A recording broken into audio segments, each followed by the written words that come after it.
Demonstration যেটা নিচ্ছে অর্থাৎ ইন্টারভিউ সব জায়গায় অভিজ্ঞতা শুনছেন 1.5-2 মিনিট, এটাই কিন্তু শেষ কথা নয়। 10-12 মিনিটের ডেমোস্ট্রেশন হচ্ছে এবং আজকে প্র্যাকটিক্যাল অভিজ্ঞতা শোনাবো।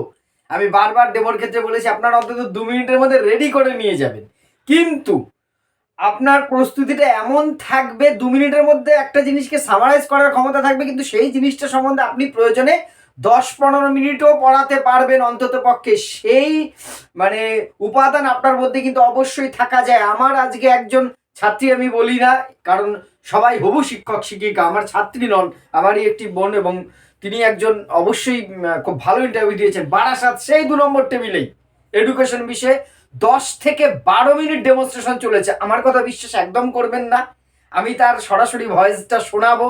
উনি আমাকে অভিজ্ঞতা শেয়ার করেছেন যে স্যার আপনি যেহেতু সচেতন এই বিষয়ে করছেন, আমাদেরকে যথেষ্ট গাইড করেছেন, আপনি বাকিদের জন্য এটা শেয়ার করুন। উনি আমাকে অডিও ক্লিপ পাঠিয়েছেন, আমি সেটা আপনাদের সাথে শেয়ার করছি। ভিডিও শেষে প্রায় 3.5 মিনিটের একটি তার সম্পূর্ণ অভিজ্ঞতাটা থাকবে, সেখানে দেখবেন নিজের মুখে বলছেন প্রায় 10-12 মিনিট ওনাকে ডেমনস্ট্রেশন, এবং থামতেই বলছে না। আমি বারবার যখন ক্লাস করেছি সেক্ষেত্রে বারবার বলেছি, আমার গ্রুপেও আমি বারবার বলছি যে কখনোই আপনারা কিন্তু 3 মিনিটের রেডি হয়ে চলে যাবেন না। হতেই পারে, দেখুন কাকে কি পরিস্থিতি সিচুয়েশন হতে হবে সেইটা কিন্তু 1:4 ওইখানেই হবে, মানে 4 জন এক্সপার্টের সামনে আপনি একা। অর্থাৎ এই প্রাণ স্যার কি বলছে, অন্যান্য এক্সপার্ট স্যাররা অনেক ভালো ভালো স্যার ম্যাডামদের কাছ থেকে আপনারা নিচ্ছেন, গাইড নিচ্ছেন, কিন্তু ফেস করতে হবে আপনার একা। ফলে সেই সিচুয়েশনে দাঁড়িয়ে আপনাকে কি করতে হবে, পরিস্থিতি অনুযায়ী পাঠদান করতে হবে। উনি পাঠ্যক্রম বলে একটি বিষয় আছে আমাদের এডুকেশনে, আপনারা বিএডে সবাই পড়েছেন, সে কারিকুলাম নিয়ে পড়িয়েছেন। উনি অনেক দূর যাওয়ার পর্যন্ত ওনাকে থামাচ্ছেন, উনি কন্টিনিউ পড়িয়ে গেছেন। আর যেটা তার সাথে ডেমনস্ট্রেশন থেকে যেমন প্রশ্ন করছে, তেমনই কিন্তু তার বাইরের থেকেও প্রশ্ন করছে। এছাড়া ওয়েস্টার্ন জোনেও কিন্তু আজকে হয়েছে, 2-1জনকে অনেক সময় ডেমো দিতে বলেছে। আমার নর্দার্ন রিজিয়নের বেশ কিছু অভিজ্ঞতার ক্লিপ আমার কাছে আছে, আমি আগামীকাল যদি আপনারা বলেন আমি কয়েকটি শেয়ার করতে পারবো। সেখানেও কয়েকজনকে কিন্তু মানে বেশ খানিক সময় ডেমনস্ট্রেশন দিয়েছে, আবার এমনটাও হয়েছে 1.5-2 মিনিটের মধ্যে বসিয়ে দিয়েছে।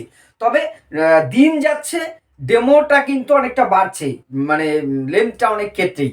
আর ব্যতিক্রমও আছে, একজন কমেন্ট করেছেন আগের ভিডিওটাতে যে উনি সম্ভবত কেমিস্ট্রি বোধ হয়, সম্ভব, আমার ভুল হতে পারি, 1.5-2 মিনিটের মধ্যে ওনাকে বসিয়ে দিয়েছেন, হতেই পারে। তবে একটা জিনিস বারবার বলছি, শুধু ডেমোর থেকে প্রশ্ন করাটা কিন্তু কমে গেছে।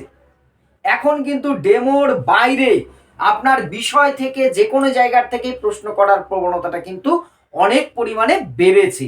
অর্থাৎ আপনি বিষয়ের বিভিন্ন আর একজনকে কিন্তু এইচএসএস সিলেবাসটা সম্বন্ধে জিজ্ঞাসা করেছে, যেটা আমি বারবার বলেছি, যারা 11-12 স্তরে আছেন তারা এইচএসএস সিলেবাসটা, যারা নবম দশমের জন্য প্রস্তুত হচ্ছেন তারা 9 এবং 10-এর সিলেবাসটা খুব ভালো করে একটু দেখে যাবেন কি কি আছে।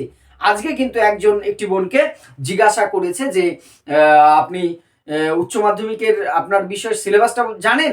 উনি খুব এবং যথেষ্ট দক্ষ, উনি বলেছেন হ্যাঁ আমি জানি স্যার, আপনি যে কোনো সেমিস্টার থেকে যদি বলেন আমি বলতে পারবো। তারপরে আর ভেতরে যায়নি, কিন্তু জিজ্ঞাসা করেছে। অর্থাৎ আপনি না জেনে হ্যাঁ করতে পারেন না, তাই এই বিষয়গুলো কিন্তু জেনে যাবেন।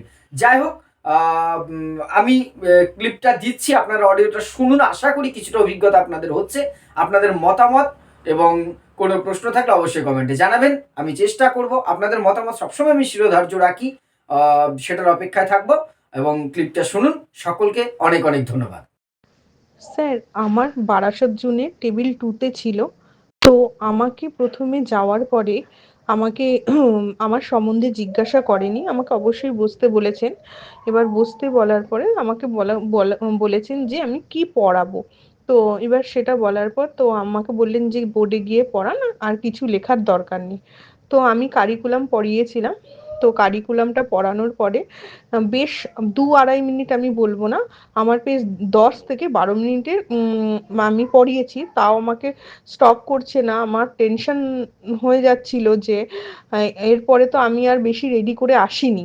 ফলত বলবো যেটা আপনি বলেন যে মানে কখনোই 2-2.5 মিনিটের ক্লাস অবশ্যই রেডি করবে, কিন্তু 2-2.5 মিনিটের বেশি মানে বিষয়টা জেনে বা উপস্থাপন করার মতন রেডি হয়ে যাওয়াটাই ভালো।